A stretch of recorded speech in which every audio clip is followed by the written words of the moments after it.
Bismillahirrahmanirrahim. Assalamualaikum warahmatullahi wabarakatuh. Alhamdulillahirabbil alamin.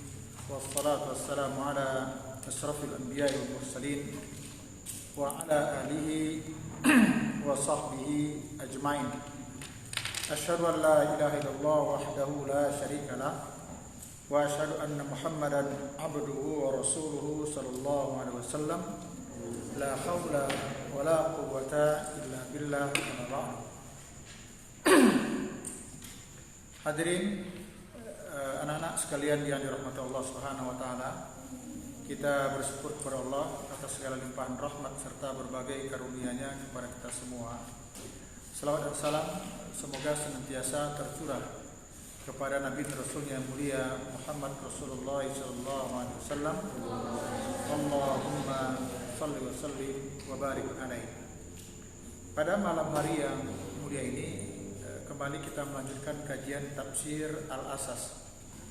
Masih dalam bahasan tafsir surah Al-Baqarah ayat 177 dengan subbahasan mengimani hisab dan jaza, yaitu mengimani perhitungan dan jaza, yaitu pembalasan dari Allah Tabaraka wa Ta'ala. Mengimani hisab dan jaza atau mengimani audit dan pembalasan ini bagian dari rangkaian beriman kepada hari akhir. Yang sebelumnya sudah kita bahas, yaitu beriman kepada al-ba'ats, yaitu hari kebangkitan. Sudah kita sampaikan beberapa waktu yang lalu. Di dalam bahasan ini, sebagai hamba Allah yang beriman, yang membedakan kita dari orang-orang kafir adalah beriman kepada hari akhir. Orang-orang kafir secara umum mereka tidak percaya dengan hari akhir. Ada yang tidak percaya secara tulen, ada yang meragukan akan adanya hari akhir itu. Misalnya, aidza kunna turaban aw idzaman aw wa idzaman a inna lamub'atsun. Apakah kalau kami sudah menjadi tulang belulang, sudah menjadi tanah, apakah akan dibangkitkan lagi? Kemudian di dalam surah Al-Kahfi misalnya ada dua orang yang bersahabat, satu mukmin, satu kafir. Yang kafir itu diberikan kekayaan oleh Allah yang luar biasa. Kebun kurmanya bagus, luas. Sampai-sampai dia mengatakan, wa ma azunnu sa'ah qa'imah. Saya tidak yakin kalau kiamat itu akan terjadi. Itu orang kafir. Sebaliknya, orang-orang munafik yang sebenarnya juga bagian dari orang kafir itu justru mengatakan beriman kepada Allah dan hari akhir.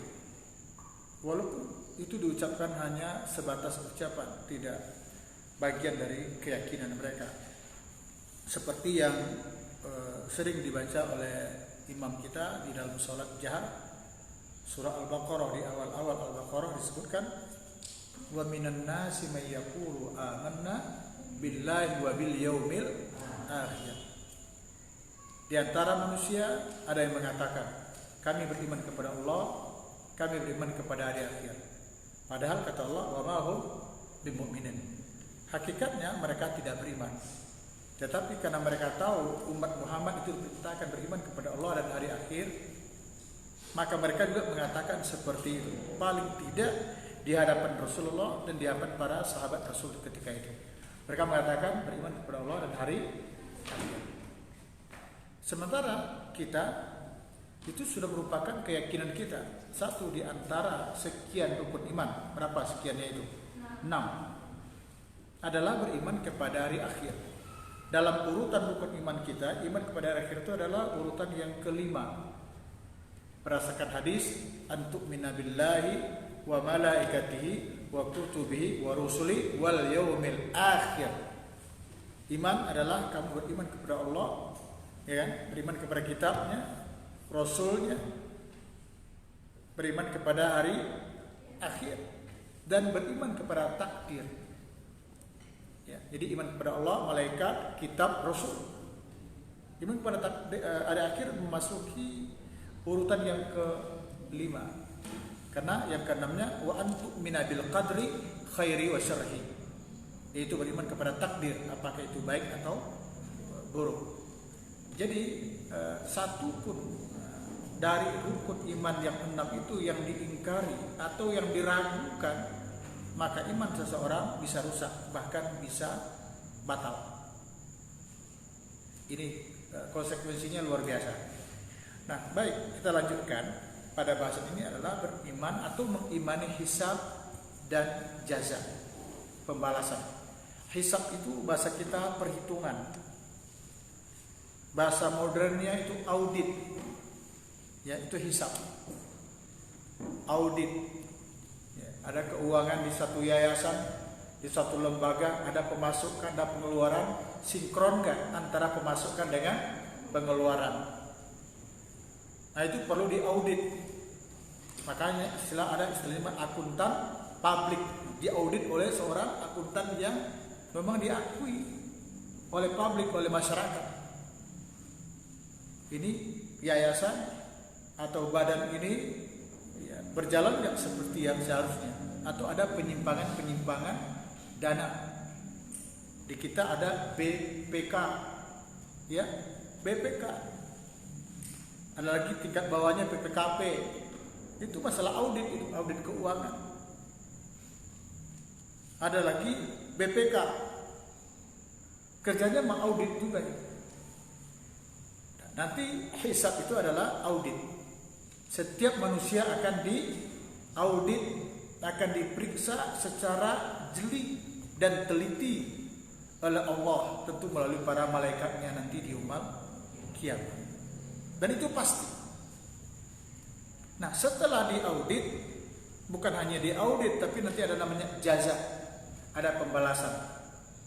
Kebaikan dibalas dengan kebaikan, keburukan dibalas dengan keburukan. Kalau bahasa sekarang apa namanya? Ada reward dan punishment.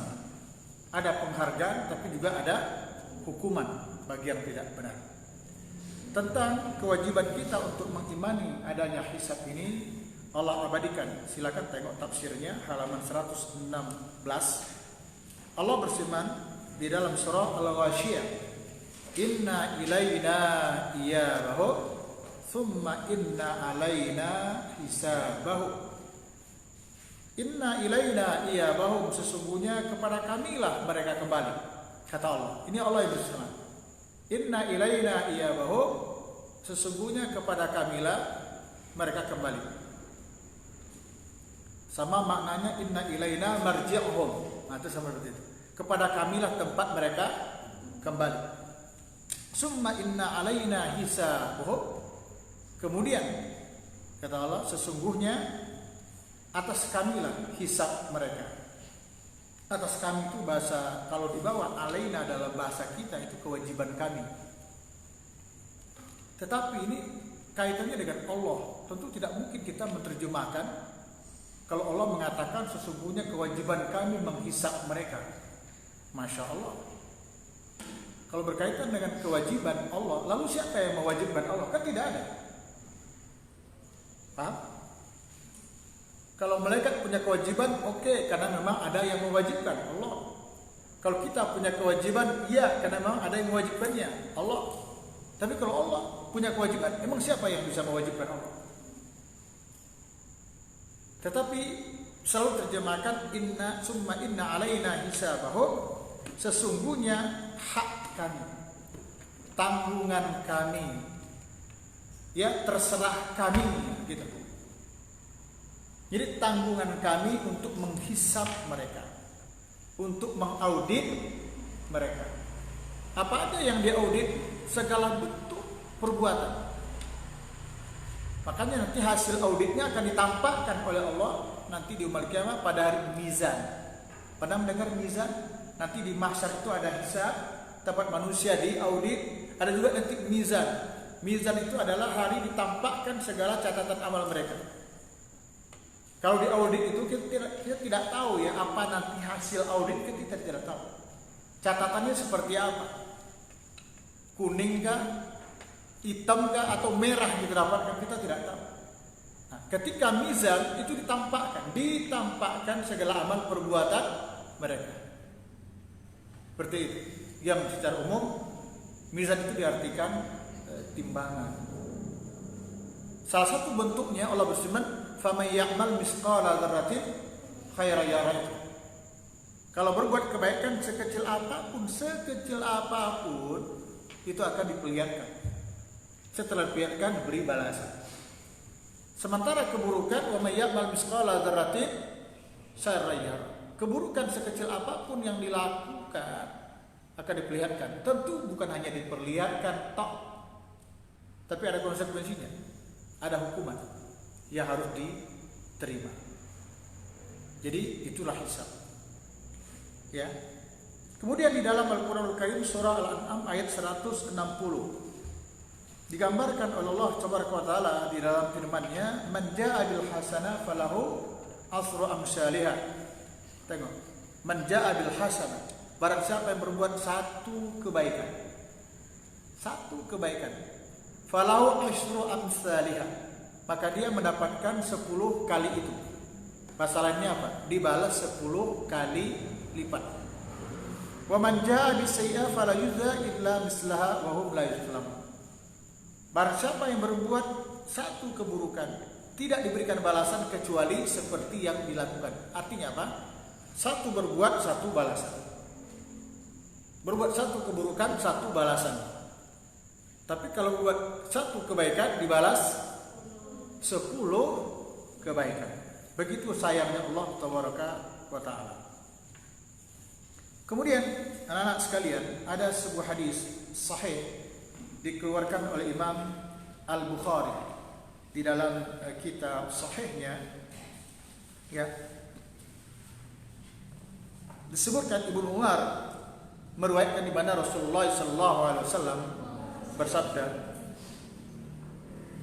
"Innallaha yudnil mu'mina fayad'u alaihi kanafahu wa yasturuhu fayaqulu ata'rifu zanba kadza ata'rifu zanba kadza fayaqul na'am ay rabbi hatta idza qarrarahu bi zunubihi wa ra'a fi nafsi annahu halaka qala satartuha 'alaika fid dunya wa ana aghfiruha lakal yawm fayu'ta kitaba hasanatihi wa ammal kafiru wal munafiqun fayaqulu al ashhad haula'i alladhina kadzabu 'ala rabbihim ala la'natullahi 'alal zalimin."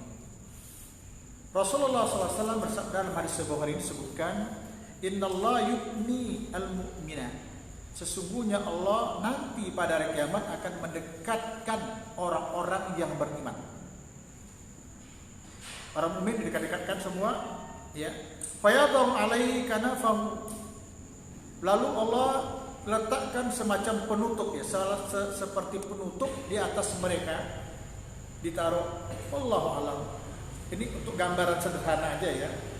Tentu tidak seperti itu supaya kalian mudah memahami. Ada kalian itu ditutup pakai kain dari atas, mungkin selimut atau sarung, sehingga orang lain tidak tahu apa yang kalian lakukan di dalam keadaan tertutup itu. Bisa dipahami? Ya. Setelah itu, ya, wa yasturuhu, penutup itu pun menutupinya. Lalu Allah berfirman kepada orang yang di dalam keadaan tertutup oleh abika atau sebangsa kain lah, katakanlah demikian. Allah yang beritahu. Apa kata Allah? Ata'rifu dzanba kadza, ata'rifu dzanba kadza. Tahukah kamu ini dosamu ini? Sadar enggak? Ata'rifu. Kalimatnya bukan ta'lam tapi ata'rifu. Sadar enggak kamu? Ya, kalau ini adalah dosa kamu. Ata'rifu dzanba kadza, kamu tahu enggak? Kamu ingat enggak kalau ini adalah dosa dulu yang semasa kamu lakukan di dunia? Fayaqul, maka orang yang tadi ditanya menjawab, na'am ay rabbi, benar ya Allah, ya, itu dosa yang pernah aku lakukan semasa aku hidup di dunia. Hatta idza qarrarahu bi dzunubihi, sampai yang bersangkutan, ya, mengakui segala dosa-dosa yang telah dilihatnya, dan dia sadar karena dia sudah melihat dosanya ternyata banyak. Ya. Bahkan dia sampai kepada suatu keyakinan annahu halak, bahwa dia akan binasa. Ya, ternyata banyak dosa-dosa dia yang tidak diketahui oleh orang. Mungkin sebagian dosanya diketahui oleh orang lain. Jangan-jangan sudah di-share ke pengadilan semasa hidup di dunia. Tapi ternyata ada dosa-dosa yang menurut dia nggak apa-apa karena tidak ada orang yang mengetahuinya. Nah, bisa dipahami. Setelah ditanya dan dia menyadari itu adalah dosanya, hatta qarrarahu, dia meyakininya, menjawabnya, mengakuinya kalau itu adalah dosanya yang pernah terjadi. Bahkan dia sudah sampai kepada tingkat keyakinan annahu halaka, bahwa dia akan binasa, bahwa dia akan dijerembabkan ke dalam neraka. Qala Allah berfirman, apa firman Allah? Satartuha 'alaika fid dunya. Dosa-dosamu yang banyak ini yang sekarang kamu akui itu, aku tutup dulu semasa hidup di dunia sehingga orang lain tidak tahu kalau itu adalah dosa kamu. Paham? Banyak dosa-dosa orang yang tahu itu hanya Allah dan dia. Nauzubillah min dzalik. Ada orang yang berzina, di berzina tempat yang jauh, yang tahu cuma dia dan teman berzinanya serta Allah. Anak bininya nggak tahu, keluarganya tidak tahu, bapak ibunya nggak tahu. Ya, bapak ibunya di kampung dipikir anaknya kuliah di Jakarta aman-aman saja, bekerja di sebuah perusahaan sambil kuliah sehingga kuliahnya, uang kuliahnya tidak perlu dibantu oleh orang tuanya. Tapi ternyata sebagian ada yang menjual diri. Paham? Orang lain tidak tahu. Yang tahu hanyalah dia dan Allah. Allah tutup rapat. Allah berfirman, satartuha 'alaika fid dunya. Dosa-dosamu itu benar adanya, tetapi aku tutup semasa hidup di dunia sehingga orang lain tidak tahu. Wa ana aghfiruha lakal yaum. Hari ini aku ampuni dosamu. Allahu Akbar. Ya.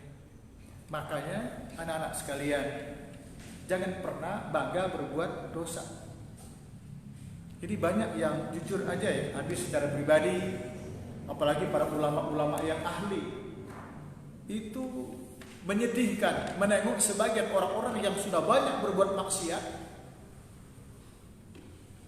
tapi dia berbangga dengan mengatakan, dulu saya itu sudah banyak bunuh orang, dulu saya itu menjual diri, tidak terhitung orang yang sudah saya gauli, zina banyak. Kalau mencuri itu pekerjaan saya, tetapi alhamdulillah itu dulu, sekarang saya sudah bertobat. Paham gak? Oh, ini gak benar ini anak-anak sekalian. Ini gak benar ini. Kenapa? Pertama, dia membunuh orang pasti gak dia bunuh orang? Iya, dia mengaku sudah bunuh orang. Atau dia mengatakan saya dulu berzina. Benar? Benar, buktinya dia mengaku. Dia mencuri. Benar? Benar. Tetapi alhamdulillah saya bertobat. Sudah pasti enggak tobatnya diterima oleh Allah? Hah? Tidak ada satupun yang tahu tobatnya diterima oleh Allah. Nah, kenapa bangga? Kenapa menjadi komoditas, seolah-olah jadi barang dagangan? Kan banyak tuh yang mantan-mantan, mohon maaf nih ya. Kan banyak mantan-mantan penjahat yang jadi ustaz tuh. Jadi ustaz aja, nggak apa-apa. Tapi nggak usah ceritakan secara detail kalau saya pernah begini dan begitu. Nggak usah. Demi Allah tidak ada satupun yang tahu taubatnya diterima oleh Allah. Paham? Kita tidak tahu istighfar yang kita ucapkan astagfirullah wa atubu ilaih. Nggak ada satupun yang tahu. Benarkah taubat kita diterima oleh Allah? Benarkah dosa kita diampuni Allah? Nggak ada satupun yang tahu. Paham? Yang kita tahu secara pasti adalah kita punya Allah yang maha penerima taubat. Itu yakin kita secara pasti. Kita punya Allah yang punya sifat ghafiruz dzanbi, mengampuni dosa. Kita tahu secara pasti kita punya Allah yang Maha penerima taubat, pengampun dosa. Betul? Bahkan di dalam hadis disebutkan apa? Innallaha yabsutu yadahu bil-laili yatuba musii'un nahar. Wa yabsutu yadahu bin-nahar yatuba musii'ul lail hatta tatlu'a syamsu min maghribiha. Hadis Sahih Muslim disebutkan begitu. Allah Tabaraka wa Ta'ala di waktu malam menghamparkan tangannya untuk menerima taubat orang-orang yang berbuat salah di siang hari.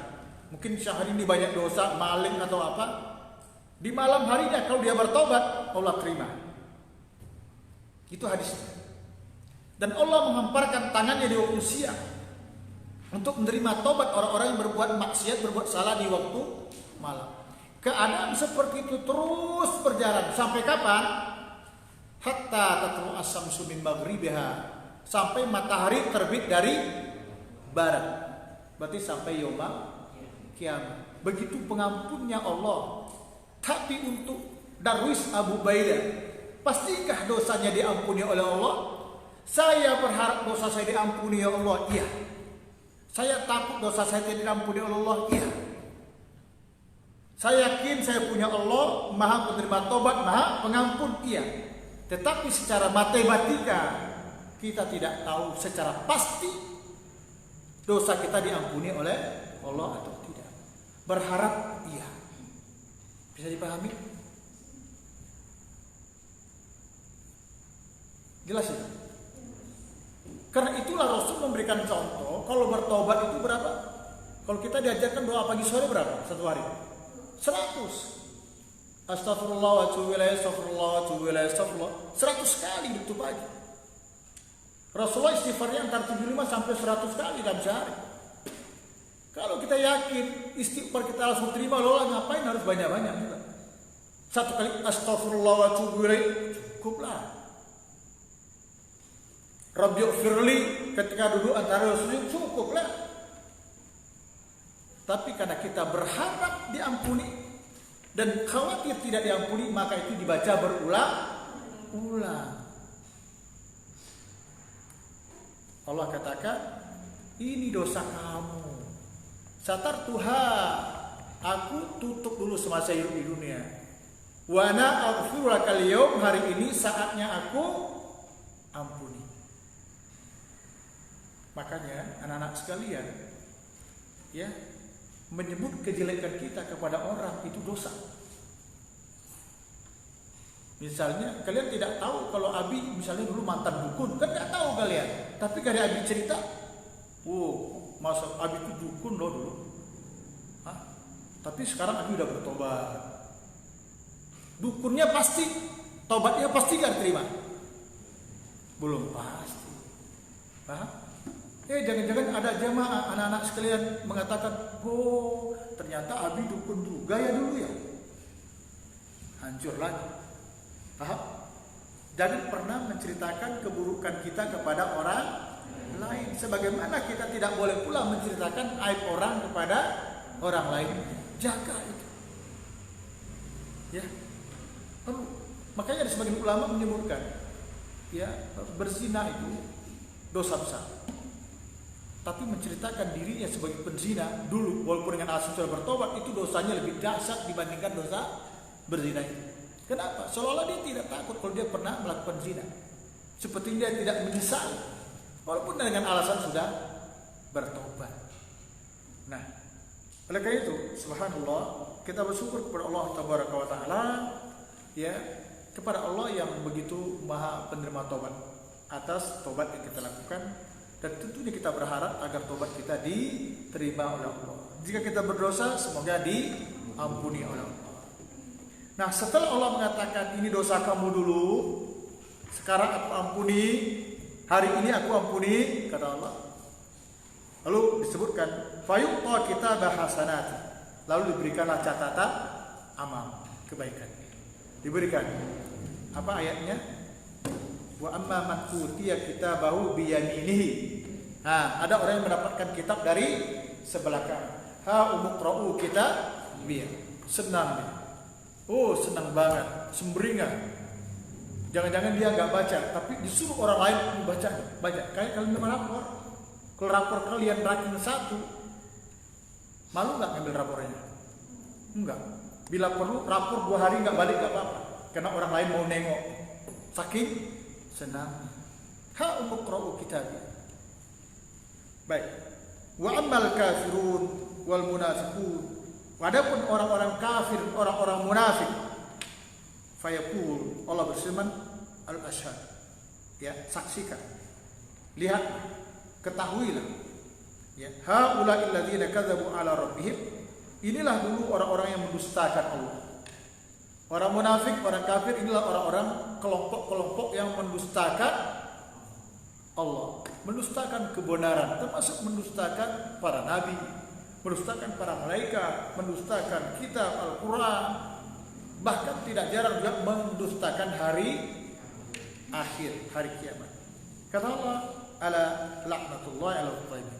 Ingatlah, laknat Allah, ya, kutukan Allah akan ditimpakan kepada orang-orang yang berbuat zalim. Oleh karena itu, seperti yang tadi disampaikan, ulama Ahlussunnah wal Jamaah telah sepakat bahwa adanya hisab dan pembalasan terhadap semua amal perbuatan kita ini itu sesuai dengan kemahabijaksanaan Allah. Ya, sedikit kita berpikir sederhana anak-anak sekalian, bahwa keadilan Allah itu yang pastinya nanti di yaumul kiamat akan dirasakan oleh semua orang. Kalau keadilan hukum di dunia kan tidak semua yang merasakan. Ada orang-orang berada pada pihak kebenaran tapi dia tidak mendapatkan keadilan. Sebaliknya ada orang berada dalam berbuat kezaliman justru berada di atas pembelaan atas nama keadilan. Itu terjadi. Tetapi di yaumul kiamat kan tidak demikian. Makanya kita bersyukur nih buat amal ini yang diajarkan beriman kepada itu, bersyukur agar kita tidak frustasi di dunia ini. Kalau ada hak-hak kita di dunia ini terzalimi oleh orang, ya tak? Orang tidak memperlakukan secara adil, sabar. Entar besok Allah sudah janjikan, inna minal mujrimina muntaqimun. Kami, kata Allah, akan tuntut balas kepada para durjana itu. Orang-orang yang melanggar hukum, zalim, nanti Allah janjikan, inna, kami yang nuntut mereka. Jadi salah satu faedahnya akan yakinnya adanya hisab dan jaza itu membuat hati sedikit lega. Motor hilang, enggak dah. Padahal belinya susah. Udah sabar. Apakah besok di yaumul kiamat dapat motor? Tergantung. Kalau sabar, insya Allah lebih dari motor. Karena janji Allah akan diberikan balasan lebih baik dari itu. Ya. Nah, jadi ini adanya hisab itu menunjukkan keadilan Allah. Kalau ada di dunia hak-haknya dizalimi oleh orang, besok diberikan di yaumul kiamat. Mungkin kalian ingat sebuah cerita yang pernah disampaikan. Ada kisah 2 ekor kambing yang berantem. Salah satu kambing itu tidak punya tanduk. Berantem di dunia ini berantem. Tahu dah apakah berantem karena rebutan makanan? Aku berantem karena cewek. Kambing kan bisa berantem juga karena cewek. Belum pernah lihat ya? Syukurlah. Kita tidak tahu, tapi pastinya berantem. Satu pakai tanduk, yang satu tidak. Ketika berantem, logikanya yang parah mana? Yang tidak pakai tanduk. Besoknya besok apa? Besok hari apa? Hah? Hari Ahad besok, bukan besok hari Ahad, bukan. Besok pada hari kiamat ketika hisab dan jaza ditegakkan oleh Allah. Timbang beri balasan. Nah, itu kambing yang 2 ekor di dunia yang berantem itu akan dibangkitkan oleh Allah. Yang punya tanduk dibangkitkan, yang tidak punya tanduk dibangkitkan. Lalu yang tidak punya tanduk dikasih tanduk oleh Allah Tabaraka wa Ta'ala. Kemudian Allah persilakan, please, kata Allah. Hah? Silakan, tuntut, kisas namanya, nuntut balas. Maka yang tadi tidak punya tanduk di dunia, bawa belur, bonyok-bonyok, sekarang kasih tanduk untuk apa? Untuk nuntut balas. Setelah selesai, maka kambing itu kembali Allah matikan. Tidak dimasukkan ke neraka.